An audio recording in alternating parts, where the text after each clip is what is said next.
हमारी सब्सक्राइब मृत्यु के करें बाद ज्ञान की क्या बातें होता है, को आइए और मैं वो डेली समझाता हूँ। सुने जब अनिरुद्धाचार्य हम जी की आत्मा अमृतवाणी निकलती से है कुछ न तो कुछ हमारी नया। ये आत्मा निकल के कहाँ जाती है, बताइए किस में मिलती है?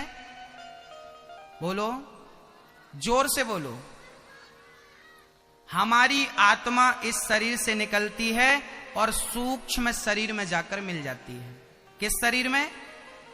सूक्ष्म शरीर कौन सा है?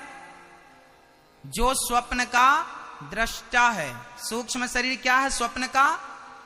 इस आत्मा, ये आत्मा निकलेगी और हमारे सूक्ष्म शरीर में मिल जाएगी। अब ये दो हो गए, सूक्ष्म शरीर और आत्मा। ये दोनों जैसे हम दो हैं पर एक दिख रहे हैं, ऐसे ये दोनों जाते हैं भगवान के पास। जब हम मरते हैं तो हम सीधा भगवान के पास जाते हैं। भगवान वहां हमें पानी पिलाते हैं, बिठाते हैं बढ़िया सिंहासन पे और बड़े प्रेम से पूछते हैं कैसी रही यात्रा 25, 50, 100 साल की। आप बोलते हैं मजे में थे, बढ़िया यात्रा थी। भगवान बोले आ गए, अब बैठो। अपने हाथ से भगवान पानी पिलाते हैं, प्यार करते हैं, आपको गले लगाते हैं, आपका दर्द हालचाल पूछते हैं। उसके बाद भगवान, वहां एक बहुत बड़ी टीवी लगी है, जैसे यहां पे लगी ना स्क्रीन बड़ी बड़ी, ऐसे वहां पे एक टीवी लगी है। फिर भगवान क्या करते हैं? आपकी मेमोरी कार्ड। कौन सी मेमोरी कार्ड? जो आपने पाप और पुण्य किए हैं, मन, आपकी मेमोरी कार्ड भगवान टीवी पे लगा देते हैं। और आपने जन्म से लेके अभी तक जो जो किया है, अच्छा बुरा पाप पुण्य, वो सब टीवी पे दिखने लगता है। फिर भगवान आपके संग बैठ करके वो पिक्चर देखते हैं, आपके जो भी है।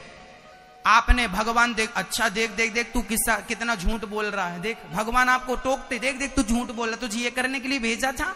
देख तू किसी का गला दबा रहा, तुझे ये करने के लिए भेजा है। देख तू किसी को थप्पड़ मार रहा गाल पे, तुझे ये करने के लिए भेजा। देख देख देख देख तू ठग रहा है किसी को, देख ये करने के लिए भेजा। पूरा दिखता वहां, पूरा क्लियर। भगवान समझाते हैं। उसके बाद यमराज जी कागज कलम लेके खड़े रहते हैं, पूरा हिसाब करते हैं। भगवान बोले इनका हिसाब कितना हुआ? तो यमराज जी पूरा जोड़ के बताते हैं, इनके 5 किलो पाप हो गए और 100 ग्राम पुण्य है। 5 किलो बोलो, 5 किलो क्या और 100 ग्राम। अब भगवान पूछते हैं भैया तू बता, तुझे पहले पाप का फल भोगा दूं कि पुण्य का फल भोगा दूं? बोलता है, अब ये कहे क्या, खुद तो किया है, देख तो रहा है, पूरा याद आ जाता है जीवात्मा को, ये सब किया हूं मैं।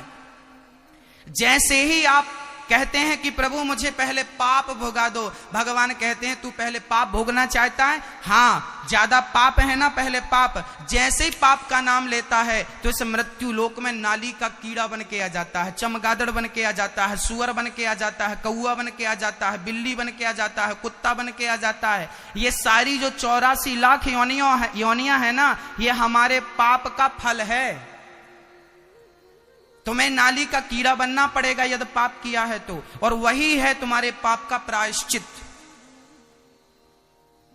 और जब पूरा पाप तुम भोगा के 5 किलो पाप है ना, जब तक खत्म नहीं हो जाएंगे तब तक जन्म लो मर जाओ, जन्म लो मर जाओ, जन्म लो मर जाओ, पुनरपि जननम पुनरपि मरणम पुनरपि जननी जठरे शयनम, मरो जन्म लो मरो जन्म लो, ये चलता रहता। जब पूरा 5 किलो पाप फिनिश हो जाता तो कितना पुण्य बचा है?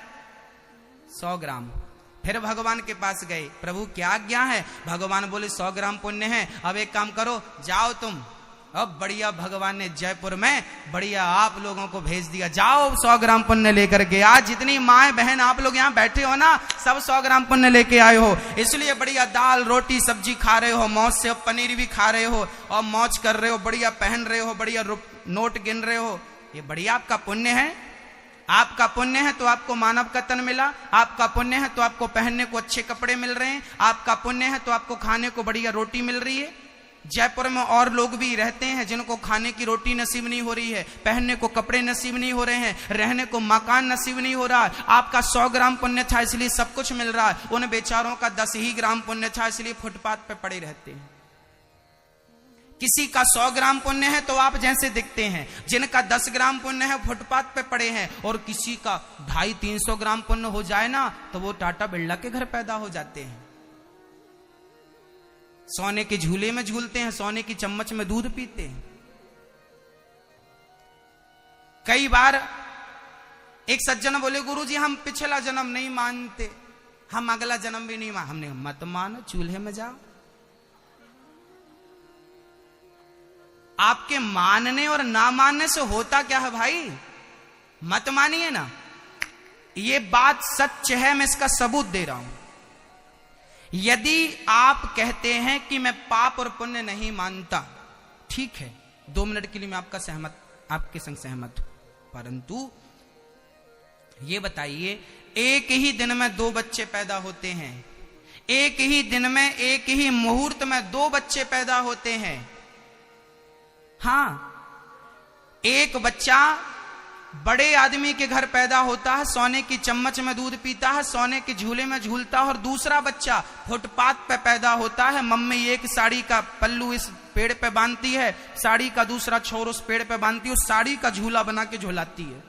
अब बताइए, एक ही टाइम पे 2 बच्चे पैदा हुए, उन बच्चों ने जन्म लेते ही कौन सा पाप कर लिया जो फुटपाथ पे पैदा हुआ, और दूसरे बच्चे ने कौन सा पुण्य कर लिया जो अमीर के घर पैदा हो गया? आप बताइए।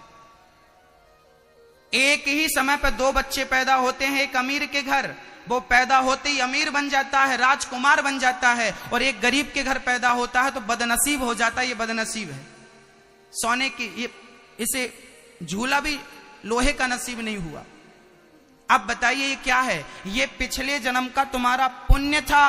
यदि 100 ग्राम पुण्य था तो बढ़िया जीवन मिलेगा, पुण्य थोड़ा कम था, थोड़ा हल्का वाला मिलेगा। भाई मार्केट में हर प्रकार की चीज मिलती है, आपका तो बजट बताओ, आपका बजट क्या है? 5,000 की भी टीवी मिलती है, 25,000 की भी टीवी मिलती है, 50,000 की भी मिलती है, लाख रुपए की मिलती है, आपका बजट बताओ।